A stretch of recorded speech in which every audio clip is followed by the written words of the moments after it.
Everyone, welcome back to my new other vlog. तो ये vlog है फ्राइडे और सैटरडे का।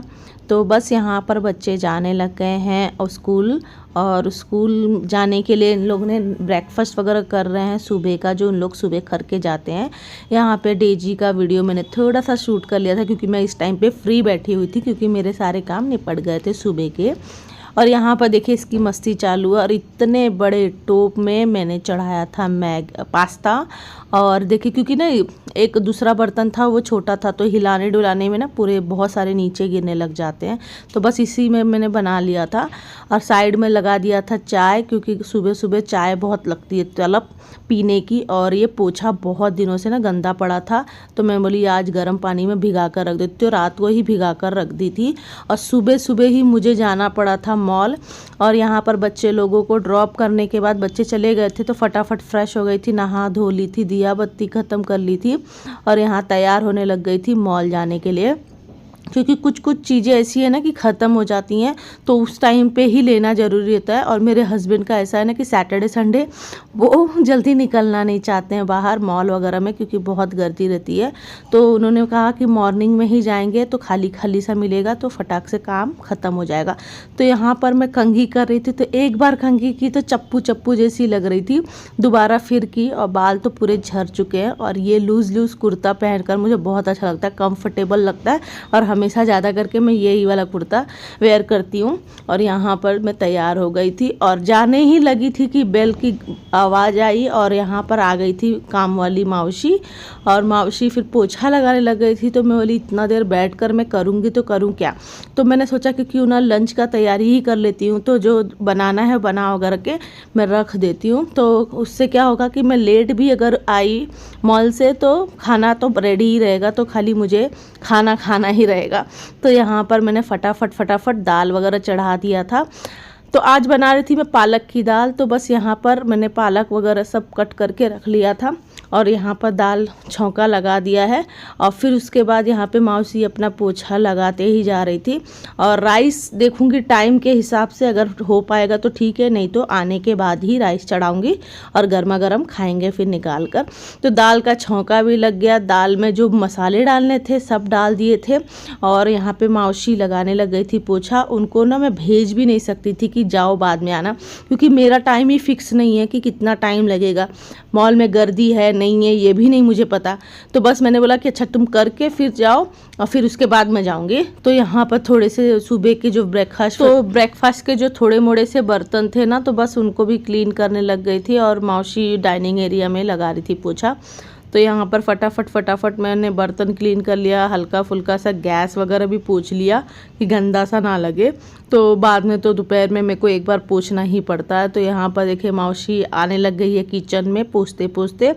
और फिर इसीलिए मैंने फटाफट ना किचन का जो खड़ा होकर काम था मैंने फटाफट निपटाने की कोशिश की।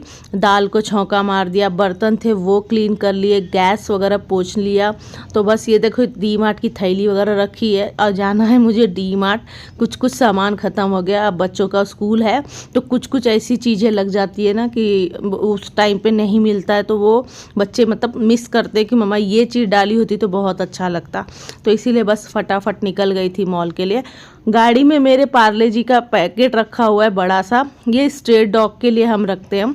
और या तो कोई गरीब बच्चा आ जाता है तो उसको हम पैसे के जगह पे ये बिस्किट दे देते हैं। तो इससे क्या होता है ना कि वो लोग मिसयूज़ भी नहीं करते और ये बिस्किट रहता है तो ये अच्छे से पेट भर खा भी लेते हैं। तो यहाँ पर देखिए इतनी सारी शॉपिंग करके आई है। ये पूरा मार्केट मतलब नहीं हुआ है, ये आधा अधूरा हुआ है। जैसे कि मटर मेरा ख़त्म हो गया था तो फ्रोजन मटर ख़रीदने गई थी, मेयोनीज वगैरह ख़त्म हो गया था, तो ये सब आइटम मैं लेकर आ गई थी। तो यहाँ पर घर पर आने के बाद मेरा पोछा जो रखा हुआ था तो बस उसको साफ़ करने लग गई थी।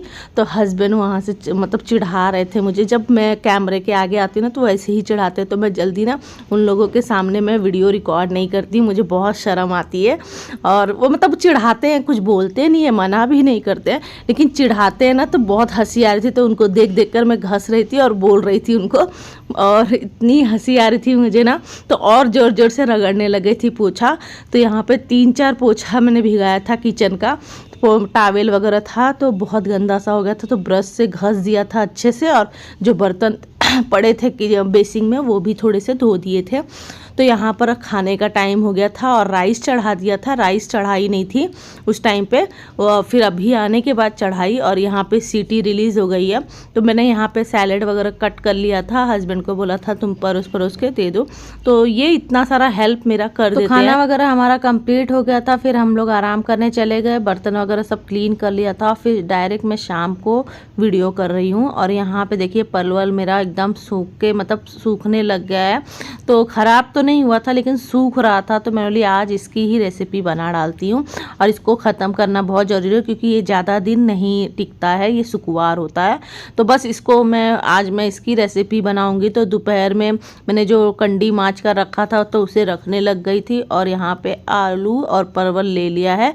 सबसे पहले मैंने काजू को भिगा कर रख दिया है, 8-10 काजू। और यहाँ पर देखिए इसका जो छिलका होता है ना, तो पूरा घिसना नहीं है, हल्का हल्का सा ऊपर से खाली इसको घिस के लेना है, जैसे कि अभी आप लोग देखेंगे। तो ये ऊपर का ही हल्का हल्का सा निकालना है। और ये इतना मतलब परवल की सब्ज़ी इतनी अच्छी टेस्टी बन जाती है ना कि ये शादी ब्याह पार्टी वगैरह में ज़्यादा करके गांव में, यहाँ पर तो पनीर की बनती है, गांव में ये ही मतलब सब्ज़ी ज़्यादा रिफ़र करते हैं। अब परवल भी बहुत थोड़ा महंगा ही है। तो यहाँ पर मैंने देखिए इस तरह से मतलब अलग अलग डिज़ाइन से कट कर लिए, तो जैसा आपको सही लगता है वैसा कट कर सकते हैं। मैं लंबा भी कट कर रही थी, चौड़ा भी कट कर रही थी, मतलब जैसा जम रहा था वैसे ही कट कर रही थी। फिर इन सबको अच्छे से मैं धो लूँगी और धोकर फिर उसके बाद देखिए मैं फ्राई पैन में बना रही हूँ। तो मैंने यहाँ पर मीठा तेल डाल दिया था 2-3 चम्मच के करीब, क्योंकि मुझे अभी तलना है इसे। तो यहाँ पर देखिए तलने के लिए मैं डाल दी थी और इसको इतना अच्छा सुनहरा भूजेंगे ना, मतलब अच्छे से भून जाए। कितने लोग तो परवल को अलग और आलू को अलग भूनते हैं, तो मैं एक ही साथ करती हूँ, जिससे कि मेरा टाइम का भी बचत हो और ये अच्छे से भून भी जाता है। जैसे कि देखिए कितने अच्छे से ये भून चुका है, तो इससे ना टेस्ट बहुत ही अच्छा सा हो जाता है। मतलब भुना हुआ चीज़ का टेस्ट आप लोग को पता ही है कैसा लगता है। तो यहाँ पे मिक्सर जार ले लिया था, यहाँ पर मैं पीसने लग गई थी 3 टमाटर। और मैंने मीडियम साइज़ के टमाटर लिए, नहीं छोटा है ना ही बड़ा है, मीडियम साइज़ के 3 टमाटर ले लिए हैं। 1-1.5 इंच का अदरक का टुकड़ा तो इसमें कट करके मैं डाल दी हूँ। और उसके बाद 8-10 कली लहसुन की, तो ये भी डाल दूँगी और इनको मैं पीसने के लिए रख दूँगी। इसमें 2 से 3 मिर्ची हरी वाली डाल दी थी, क्योंकि इससे थोड़ा टेस्ट और अच्छा लगेगा, मतलब तीखा तीखा भी लगेगा मसाला। तो कट करके मैंने इनको डाल दिया था और इसको अच्छे से पीस कर ले लूँगी।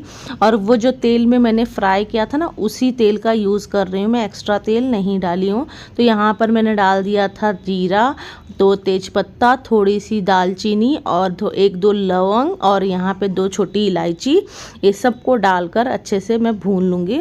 और फिर उसके बाद जब थोड़ा सा ये जीरा वगैरह हो जाएगा ना, उसके बाद मैं यहाँ पे प्याज कट करके रखी थी 2, तो यहाँ पे प्याज डाल दिया था, छोटे वाले साइज़ के थे, मतलब 1 प्याज ले सकते हैं आप बड़े। तो मैंने यहाँ पे ये हल्दी और कश्मीरी लाल मिर्च डाल दिया था थोड़ा सा, फिर यहाँ पे धनिया पाउडर डाल दिया था और यहाँ पर फिर डाला था मैंने हल्का सा फिर से कश्मीरी लाल मिर्च, क्योंकि ना मुझे ना थोड़ा सा अच्छा सा कलर दिखाना था।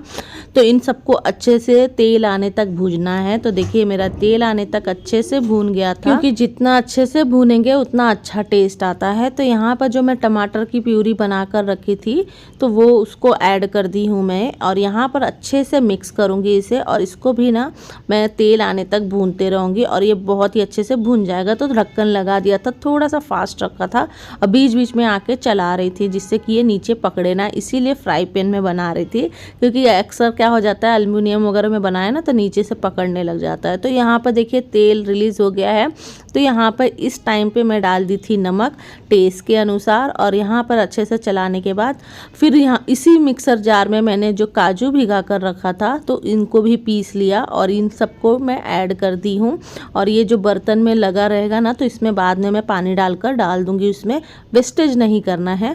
तो यहाँ पर मैंने अच्छे से ये सबको भी भून कर ले लिया और उसके बाद यहाँ पर मैंने देखिए तेल एकदम अच्छे से ये हो गया। तो मैंने क्या किया था, केटली में पानी गर्म किया। मैंने ठंडा पानी का यूज़ नहीं किया जिससे कि जल्दी से हो जाए। वैसे भी हमारी सब्जी तो फ्राई हुई है। तो यहाँ पर थोड़ा सा कसूरी मेथी मैंने मसल कर डाल दिया और इसे थोड़ी देर के लिए मैं उबाल आने दूंगी और उसके बाद ये सब्जी मैं ऐड कर दूंगी। तो आप लोग अगर मेरे स्टाइल में बनाएंगे ना तो सच में उंगलियां चाटते रह जाएंगे। अब एक बार ज़रूर ट्राई करना मेरे स्टाइल में। और यहाँ पर मैंने डाल दिया था गरम मसाला, चाहे किचन मसाला डाल सकते हैं चाहे गरम मसाला, आपके हिसाब से आपको जो सही लगता है वो डाल सकते हैं। फिर यहाँ पर मैंने ढक्कन लगा दिया था और उसके बाद यहाँ पर मैंने गार्निश कर दी थी धनिया से। तो बहुत ही सुंदर सी सब्जी बनी थी। फर्स्ट टाइम लाइफ में मैंने इतनी अच्छी सब्जी बनाई, घर वालों को बहुत पसंद आई। और फिर ना जब ये परवल की सब्जी बन गई या भोपला की सब्जी बन गई ना तो उस टाइम पे ना पूरी ही नज़र आती है। तो बस लोइयाँ काट ली थी पूरी के लिए। और ये आटा पूरी का नहीं था, ये रोटी का ही आटा था। लेकिन मैंने फिर ना भाजी देखकर ही मैंने ना डिसाइड किया कि मुझे पूरी बनाना है। तो बस यहाँ पर पूरियाँ बना ली थी और फिर उसके बाद एक एक करके तलने लग गई थी। ये कढ़ाई मेरी बहुत छोटी है, जिसके वजह से ना मेरे को एक एक करके डालना पड़ता है, क्योंकि एक दो डाल दूँगी ना तो ये अच्छे से होता नहीं है। और मैं ना ज़्यादा तेल भरना नहीं चाहती हूँ। अगर तेल पूरा मैं कढ़ाई तक भर दूँ ना तो हो जाएगा, लेकिन मेरे को इतना तेल नहीं यूज़ करना है। तो मैं उसके हिसाब से ही डालती हूँ जितना पूरी तलना है। तो देखिए कितनी अच्छी से फूग रही है पूरी, जो कि गिल्ला आटा अपना रोटी वाला है, नॉर्मल आटा। और इतने अच्छे से हो गया। फिर 4-5 पूरियाँ तल लेती हूँ। फिर उसके बाद ना मैं बिठाने की कोशिश करती हूँ सबको खाना खाने के लिए। तो यहाँ पर मेरा पूरी वगैरह तलकर हो गया। तो आ गई मैं वीडियो के एंड पर। वीडियो ज़रा सी भी अच्छी लगे तो लाइक शेयर कमेंट करना मत भूलना। साथ में मेरे चैनल को सब्सक्राइब भी कर लेना। और ऐसी मज़ेदार वीडियो मेरे चैनल पर मिलती रहेगी। और एक बार ज़रूर परवल की सब्ज़ी को ट्राई करना बनाने के लिए। तो यहाँ पर मैंने करने लग गई थी थाली को डेकोरेट। तो देखिए थाली मेरी बहुत ही सिंपल सी है, जो बच्चे बड़े सब खा सकते हैं। पूरी ले ली थी, सब्जी ले ली थी, इसके साथ और कुछ भी नहीं ली थी जो हम नॉर्मली खाते हैं।